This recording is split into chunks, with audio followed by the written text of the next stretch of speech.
মা শ্যামসুন্দরী সত্যি জীবন্ত, মায়ের বিভিন্ন রকম প্রমাণ পাওয়া যায় যে মা সত্যি এখানে আছেন। তেমনই একটা আমি আপনাকে রিসেন্ট একটা ঘটনা বলি। মায়ের কালী পুজোর 9 দিনের মাথায় মায়ের ঘট বিসর্জন হয়। এবার মায়ের যখন ঘট বিসর্জন হয় তখন মন্দির চত্বর পুরো ফাঁকা থাকে, মানে মন্দির চত্বর কেউ থাকে না, আমরা সবাই গঙ্গায় যাই ঘট বিসর্জন করতে।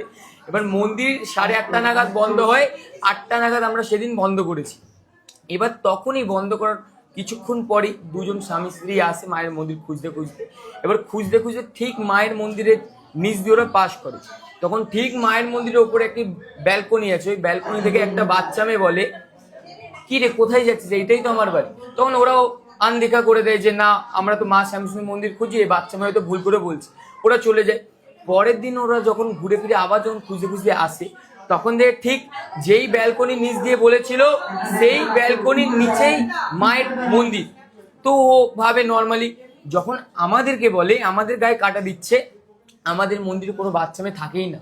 তাই মা নিজের ভক্ত যেহেতু মানে ভুলে যাচ্ছে, পরেশান হচ্ছিল, তাই মা নিজেই স্বয়ং এসে ওকে বুঝিয়ে দেন যে এটাই আমার বাড়ি। তাই মা সত্যি জীবন্ত।